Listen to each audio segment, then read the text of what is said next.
जय माता दी भक्तों, देवी दुर्गा को पान अर्पित क्यों करना चाहिए? इसका क्या महत्व है? किस तरीके से चढ़ाएं देवी देवताओं को पान? कौन से भगवान को कौन से तरीके से चढ़ाएं पान? देवताओं को भोग में कैसा पान अर्पित करना चाहिए? आप में से बहुत सारे भक्त ऐसे होंगे जो अपनी मनोकामना पूर्ति हेतु भगवान को भोग में पान चढ़ाते होंगे। लेकिन क्या आप जानते हैं कि कौन से भगवान को कैसा पान अर्पित करना चाहिए, कौन सी मनोकामना पूर्ति हेतु? तो चलिए आज हम आप सभी को इस विषय में विस्तार से बताते हैं। सनातन धर्म में भगवान की पूजा करते समय नियमों का पालन करना अनिवार्य है। पूजा की सारी विधि एवं सामग्री होना भी जरूरी है। इसी पूजा सामग्री में से एक विशेष वस्तु है पान। इसे संस्कृत भाषा में तांबूल भी कहा जाता है। इसका जिक्र स्कंद पुराण में भी मिलता है। मान्यता है कि देवताओं द्वारा समुद्र मंथन के समय पान के पत्ते का प्रयोग किया गया था। तभी से पान का प्रयोग किया जाने लगा है। आपको बता दें कि पान केवल पूर्वी ही नहीं बल्कि दक्षिण भारत में भी प्रत्येक शुभ कार्य से पहले पान के पत्ते से देवी देवताओं को नमन किया जाता है। तो आइए जानते हैं देवी भगवती को पान क्यों पसंद है और इसका क्या महत्व है। देवी ने पान खाकर किया था महिषासुर का अंत। देवी भागवती, मार्कंडेय और स्कंद पुराण में देवी कात्यायनी की कथा मिलती है। पुराणों में बताया गया है कि ऋषि कात्यायन माता के भक्त थे। उनकी कोई संतान नहीं थी। इन्होंने माता की तपस्या की और उनसे वरदान मांगा कि आप मुझे पुत्री रूप में प्राप्त हों। इस बीच महिषासुर का अत्याचार बढ़ता जा रहा था। उसने देवताओं को स्वर्ग से भगा दिया था। देवताओं के क्रोध से एक तेज प्रकट हुआ। उस तेज ने ऋषि कात्यायन के घर पुत्री रूप में जन्म लिया। ऋषि जानते थे कि माता ही वरदान के कारण पुत्री रूप में उनके घर जन्मी है।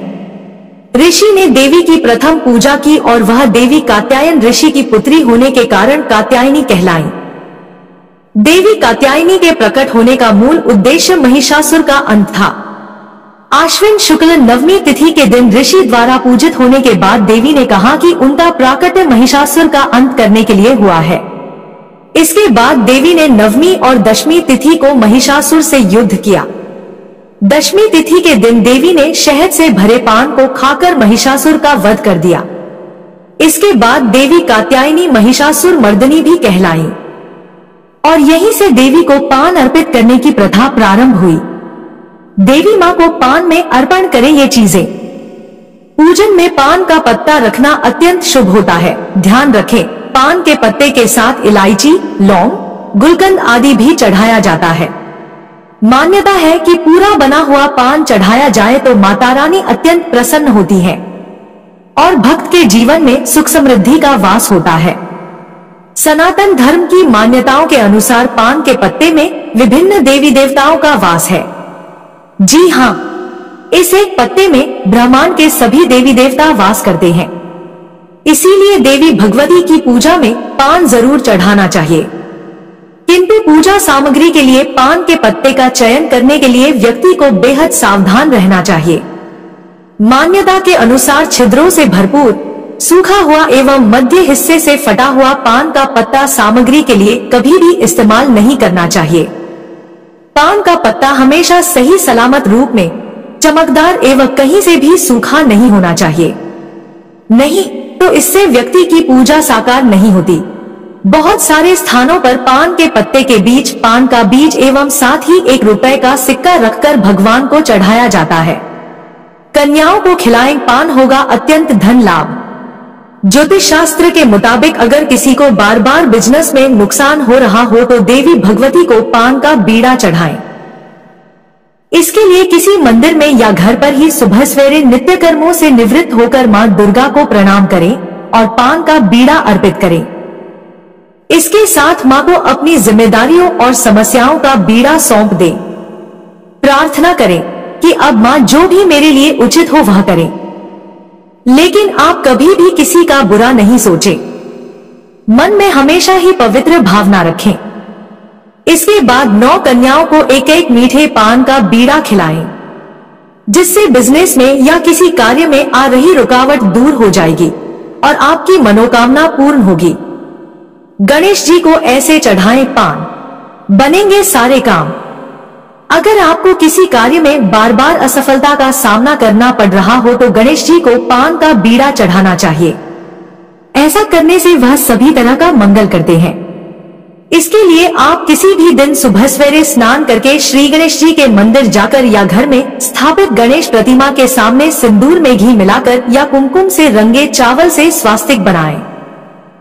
उस पर लाल धागे से एक सुपारी लपेटकर रख दें। इसके बाद नियमित रूप से उस सुपारी की पूजा करें। मान्यता है कि विधिपूर्वक की गई सुपारी की पूजा से गणेश जी शीघ्र ही प्रसन्न होते हैं। हनुमान जी को चढ़ाएं यह विशेष पान। हनुमान जी को मंगलवार, शनिवार या फिर हनुमान जयंती के दिन पान अर्पित करना चाहिए। इसके लिए घर के पूजा स्थल में तेल, बेसन और उड़द के आटे से हनुमान जी की मूर्ति बनाएं और उसकी प्राण प्रतिष्ठा करके उसके सामने तेल और घी का दीप जलाएं। इसके बाद विधि पूर्वक पूजा पाठ करके धूप दीप जलाएं और मीठे का भोग लगाएं। इसके बाद 27 पान के पत्तों में गुलकंद, सौंफ, नारियल का बुरादा और कटे हुए गुलाब के फूल का बीड़ा बनाएं और उसे हनुमान जी को अर्पित कर दें। लेकिन इसमें भूल से भी चूना या सुपारी न रखें। इसके बाद अपनी समस्या कहें और उसके निवारण की प्रार्थना करें। ऐसे बनाएं बीड़ा और कर दें भोलेनाथ को अर्पित। शिवजी को पान अत्यंत प्रिय है। ज्योतिष शास्त्र के मुताबिक शिवलिंग पर किसी भी सोमवार को या सावन के सोमवार में पान का बीड़ा चढ़ाएं। मान्यता है कि ऐसा करने से भक्तों के सभी मनोरथ सिद्ध होते हैं। लेकिन इसके लिए सबसे पहले भोलेनाथ की विधि विधान से पूजा करें और इसके बाद कत्था, गुलकंद, सौंफ, नारियल का बुरादा और गुलाब की पंखुड़ियां डालकर पान का बीड़ा बना लें और शिवजी को चढ़ाकर अपने मनोरथों को पूरा करने की प्रार्थना करें। तो यह है पान चढ़ाने का महत्व और उचित तरीका। आशा है आप सभी को यह जानकारी पसंद आई होगी। पसंद आई तो वीडियो को लाइक कीजिए और कमेंट में हर हर महादेव अवश्य लिखें। ऐसी और भक्ति पूर्ण जानकारी पाने के लिए हमारे चैनल को सब्सक्राइब करें। धन्यवाद।